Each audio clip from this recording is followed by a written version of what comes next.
Hello, welcome to Thrive in 25 Positive Intelligence for Transformational Growth.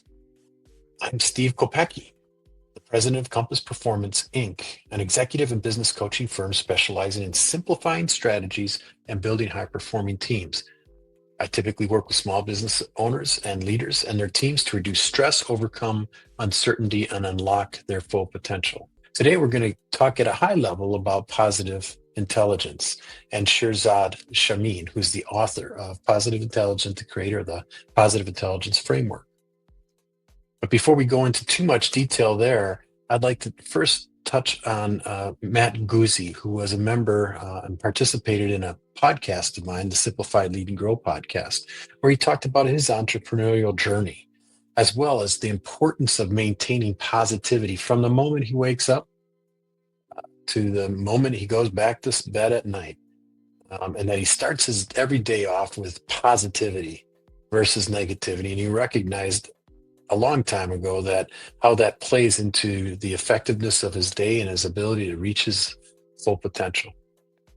If you're interested to hear more about Matt, you can certainly go to my website, and I'll show you a QR code at the end of the discussion today, where you can get more detail on that podcast, but also on Matt's discussion. Getting back to positive intelligence, Shirzad, who's a researcher, he's a professor at Stanford University. He's also the owner of the largest coaching business in the world, and creator of positive intelligence. What he did was he actually looked at different psychologies, cognitive psychology and positive psychology, as well as sciences and performance science and neuroscience. All of that formed the foundation for positive intelligence. He used a process called factor analysis, which is pretty typical in research. And through that process, he identified 10 negative factors that are consistent throughout, known as saboteurs, and 5 factors that are called sage powers. What this also does by him doing this research and coming up with this model is it allows us to simplify our personal and professional development planning, and setting up our objectives for the future. So there's really, in this research, there's really 2 different sides to the brain, if I were to simplify it. And we're able to measure activity in the brain and witness real time how the brain is working. And what we recognized through the research is that the left side of the brain is really where the survival side of the brain is kept. And the survival and the saboteurs typically are hanging out in the left side of the brain. The right side is the sage side of the brain. And so the right side is more of a parallel processing, takes in our senses of smelling, hearing, touch, taste, but it can't do much with that unless it connects to the left side, which is really our history, our experiences, our knowledge. And the connection happens between synapses, and there's millions of these neural connections between the left and the right side of the brain. Some of the connections are stronger than others, and that happens through repetition, just like anything in exercise, right? So what we're looking at is, where are the connections happening, and is there a greater percentage of connections happening that are connecting to negative responses versus positive, or saboteurs versus sage? What's also pretty cool about the process is that we can build muscle, and there's a process called neuroplasticity, which is the ability of the brain to recreate and build new neural pathways, away from saboteurs and towards sage responses to situations. This is so key, this neuroplastic process. If you think of stroke victims today, it's not necessarily a death sentence if a person has a stroke. There is the ability through a lot of rehab that they can design and build new pathways to success and getting themselves back to normalcy. So PQ, or mental fitness, provides the ability to consciously intercept uh, those muscles that may be in place today that are more uh, focused on the negative or the saboteurs, discredit them, and actually build more of a positive response to situations. The number one saboteur that's out there that we would discuss in more detail is the judge. And we tend to, all humans tend to judge each other. We tend to judge ourselves and situations. Um, Now, for a second, that's great. I mean, that being a judge can tell us to stop. I mean, I judge the fact that I have to stop at this sign, and going through could cause me harm.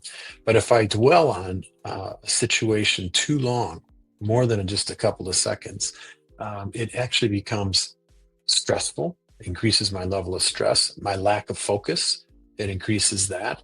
And all of these things kind of get in the way of my ability to get to my full potential.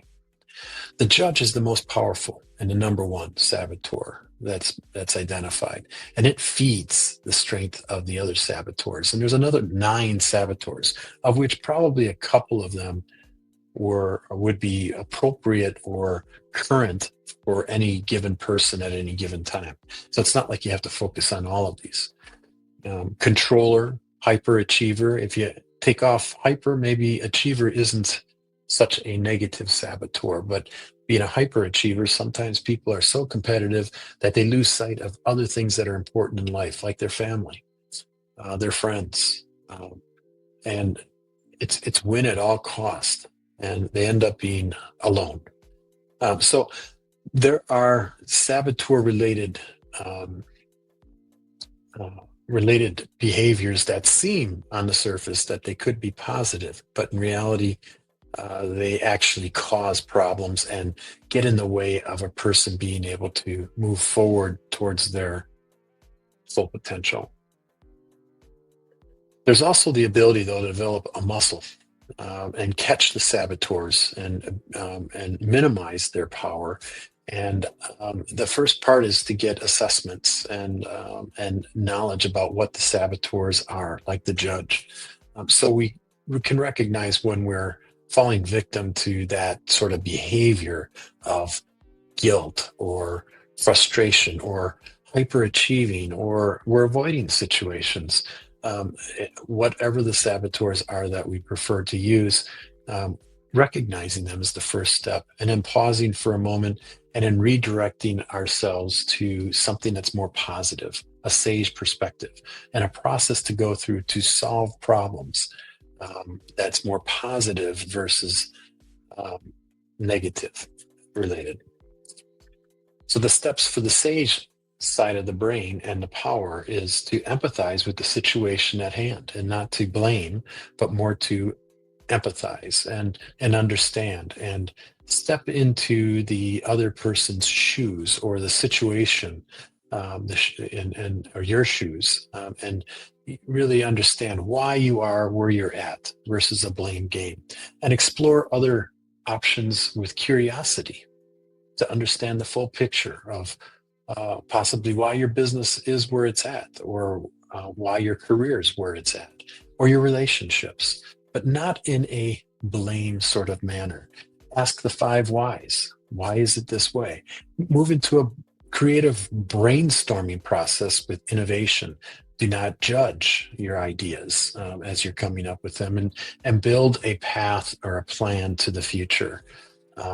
It is all about what navigate is, and then execution and staying focused on your plan, holding yourself accountable, maybe having a coach to do that as well. So this is really the high level of what we'll cover in the virtual discussion about PQ. When a person attends that session, which I offer regularly, and you can find out more information about it by going to this QR. When a person attends this session, they also take their saboteurs assessment, so you get an understanding of what their primary saboteurs are. They also can find out how strong their PQ muscle is, and how far away they are from more of a sage response to situations, because it takes a lot of energy. if you're on the negative side. It takes a multitude of 4 times, depending upon where you fall, uh, to have positive experiences in order to get to where you could be if you didn't have the negative responses initially.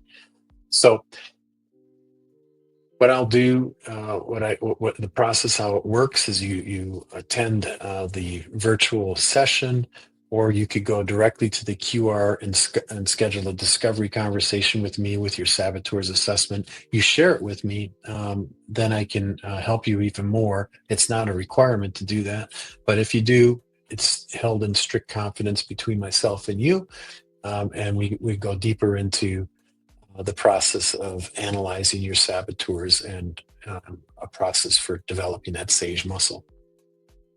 Okay, so that's pretty much how it works.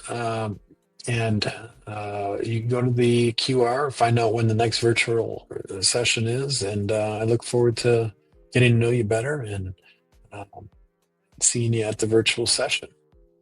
Thanks.